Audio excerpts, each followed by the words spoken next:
Empezamos las entrevistas asociadas a las clases y tenemos esta primera entrevista un invitado especial. Es Martín D'Alessandro. Martín es politólogo, es profesor de la Universidad de Buenos Aires y además es presidente de la Sociedad Argentina de Análisis Político. Gracias por venir. Te hago la primera pregunta. ¿Por qué hay que definir los conceptos académicos? Bueno, es importante definir los conceptos académicos porque es un poco definir el idioma con el que hablamos, ¿no? Todo para poder entender la realidad no podemos entenderla sin conceptos. Los conceptos no son descripciones exactas de lo que sucede en la realidad, así como la palabra mesa no es una descripción exacta de cada una de las mesas que existen, el concepto democracia, el concepto autoritarismo, no es una descripción exacta, pero nos da ciertos atributos y ciertos parámetros que nos permiten comprender de una manera parsimoniosa, de una manera sencilla, de una manera intuitiva, realidades que son muchas veces muy complejas y que sin esos conceptos no podríamos aprenderlas bien. Por eso, además de la creación de los conceptos, lo que es importante es la definición exacta de cada uno de esos, porque nosotros no podemos decir que, por ejemplo, Argentina es una democracia, utilizando el concepto de democracia, si no tenemos bien en claro cuáles son los atributos, cuál es el contenido de ese concepto. Menciono a propósito el concepto de democracia porque es un concepto que ha tenido múltiples disputas en esta definición de cuáles son sus atributos.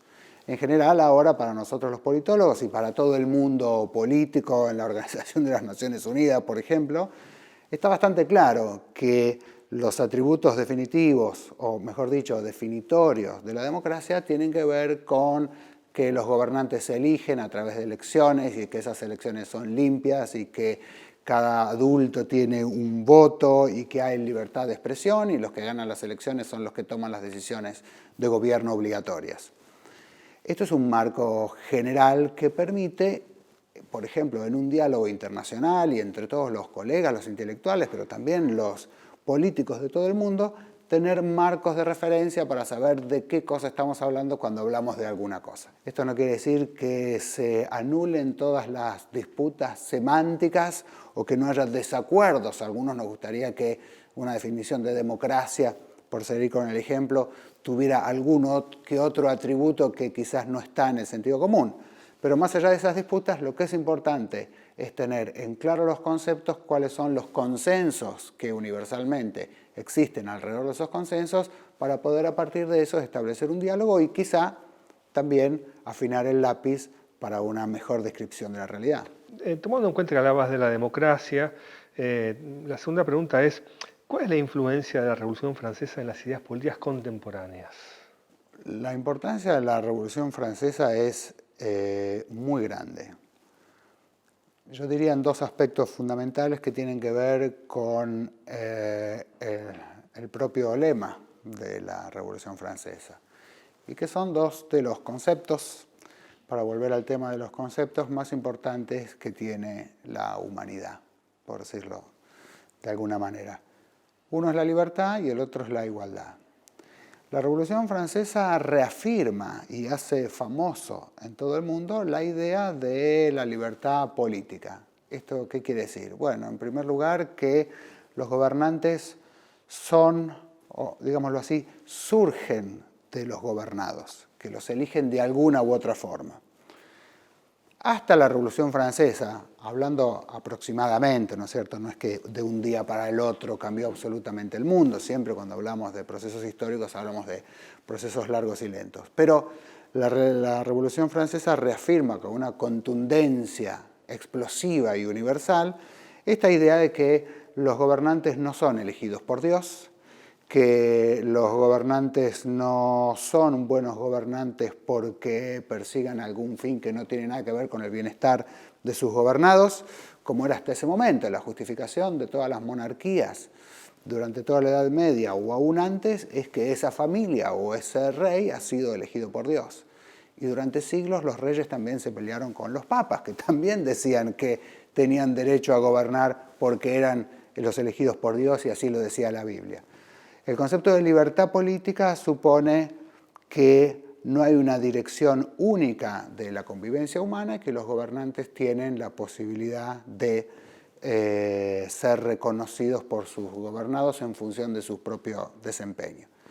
Y por el otro lado, la igualdad, ¿no es cierto? Aproximadamente hasta la Revolución Francesa, los hombres no son todos iguales en el sentido legal. Los nobles tienen privilegios legales, un estatus jurídico superior a los de los campesinos, por ejemplo, a los burgueses. Si un noble tiene, en la época del feudalismo, un conflicto jurídico, legal, con un campesino y ese conflicto fuera elevado a algún tipo de tribunal, por ejemplo, ante el rey o ante un señor feudal, bueno, esa disputa jurídica la gana el noble no porque tenga razón, sino por el solo hecho de ser noble. Era imposible que un pobre le pudiera ganar un juicio a un rico. Esa es la idea de la igualdad legal, ¿no? Que todos somos iguales ante la ley y que un pobre puede ganarle un juicio a un rico. Por eso a partir de ese momento es que se empieza a representar a la justicia como una persona que tiene los ojos vendados. ¿Por qué tiene los ojos vendados? Justamente para no ver en sus fallos a quién está beneficiando, si es a un rico que está bien vestido o a un campesino pobre que está vestido con harapos. Entonces, estas dos ideas de que los gobernantes, el poder de los gobernantes no viene desde arriba sino de abajo y que todas las personas, por el solo hecho de nacer, tienen iguales derechos a cualquier otra persona, son dos legados revolucionarios en la historia de la humanidad que democratizaron enormemente la forma de la convivencia humana. Volviendo al tema de los conceptos, y un poco también vinculado a las ideas posteriores a la Revolución Francesa, ¿cómo se trabaja con el concepto de democracia? Es uno de los conceptos más complejos y más complicados, ¿no? Porque todos quieren ser democráticos, ¿no? Stalin decía que él era democrático, que era un verdadero demócrata, mientras que las democracias con elecciones eran una fantochada. O incluso muchos regímenes autoritarios o líderes autoritarios que persiguen y asesinan a sus opositores también se dicen democráticos. Entonces, si cualquiera se puede autoadjudicar ser democrático, hace falta que nos pongamos de acuerdo para poder discernir efectivamente quién es democrático y quién no, qué forma de gobierno es democrática y cuál no. Entonces, ese es un punto central, porque, como sabemos, el concepto de democracia nació hace 2500 años, ¿no? Y para los griegos la democracia no era algo, para los griegos que pensaban sobre estas cosas, como por ejemplo Platón y Aristóteles, la democracia no era algo muy deseable, era algo que más bien despreciaban, porque ellos creían que tenían que gobernar los mejores. Para nosotros ahora, a partir del siglo XX y más todavía en el siglo XXI, la democracia es un sistema de reglas, no es un contenido. La democracia es un sistema de reglas abierto. El pueblo puede decidir sobre cualquier cosa. No hay nada que no pueda discutirse y no hay nada sobre lo que no se pueda legislar si es que la voluntad popular así lo decide. Entonces, eso en primer lugar. Todos los aspectos de nuestra forma de convivencia política pueden ser discutidos y cualquier idea puede ser discutida. Y todos tenemos el derecho a votar y los gobiernos surgen de la voluntad popular. Eso es la columna vertebral de la democracia. Si no hay elecciones, no puede haber democracia, bajo ningún punto de vista. Puede ser que haya elecciones y no haya democracia, pero no puede haber democracia si no hay elecciones. Entonces, desde ese punto de vista, lo que tiene que tener la democracia es, en primer lugar, elecciones. Ahora, las elecciones también necesitan ciertas libertades que las garanticen, ¿no? No puede haber elecciones libres o limpias si un opositor no puede decir lo que piensa o no puede criticar al gobierno. Entonces, la libertad de prensa y la libertad de medios informativos para que la gente pueda tener diferentes opiniones sobre lo que hace el gobierno, sobre lo que sería deseable para su forma de de convivencia es un atributo esencial que también debe estar presente. O lo mismo, una capacidad estatal para que los derechos que la democracia da puedan efectivamente cumplirse. Entonces, definir la democracia es algo bastante complejo. Hay muchos teóricos y muchos autores que han trabajado y siguen trabajando sobre esto de una manera muy exhaustiva, pero yo diría que es un trabajo inacabado porque nunca vamos a llegar a un punto de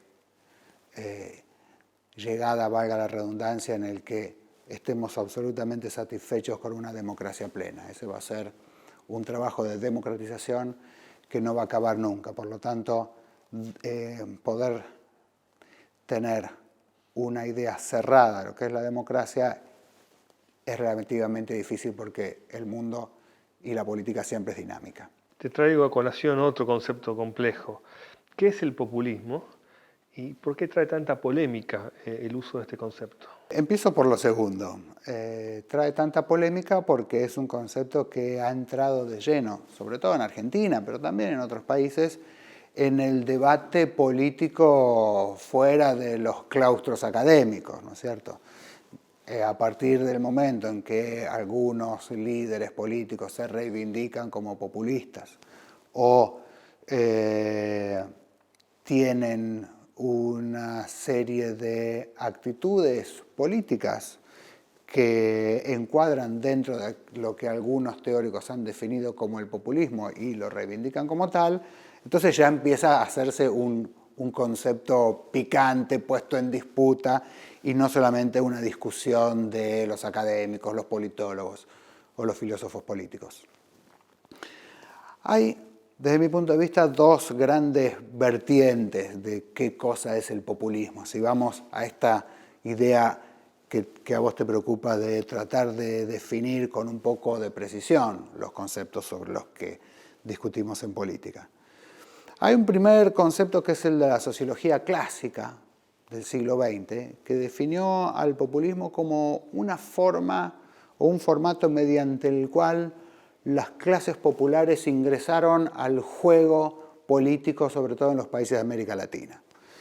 Mientras que en el modelo clásico, las clases populares, los obreros, los sectores subalternos, o como prefiramos llamarlos, entran a ser un actor importante del juego político, a ser considerado, y tienen, a través de su vinculación con sindicatos y partidos políticos, disputan directamente el poder.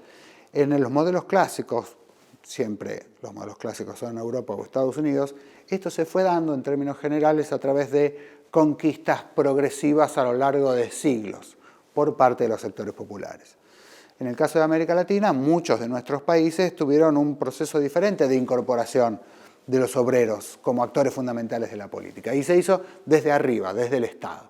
Pensemos, por ejemplo, en el caso del peronismo, ¿no es cierto? El peronismo en el poder construye, ¿no?, de alguna forma, organiza tanto un movimiento obrero sindicalizado poderoso y un instrumento político que sea el canal de participación de los sectores obreros, el Partido Peronista y el Partido Justicialista. Esto se logró más que nada desde arriba, es decir, por obra de la intervención y de la administración estatal de esa incorporación. Ese es el concepto clásico, ¿no? Populismo, no tiene ningún sesgo político, en principio. Ahora, en los últimos años, ¿no?, ya en el siglo XXI, porque esta definición que te estoy dando es de los años 50, 60, en el siglo XXI hubo una reformulación intelectual de la idea de populismo y uno de los autores clave en esta definición es el argentino Ernesto Laclau, que es también muy famoso y uno de los politólogos más importantes que ha dado la Argentina. ¿Qué decía Laclau? Decía, bueno, en realidad el populismo es una forma de interpelación de los actores políticos. Estoy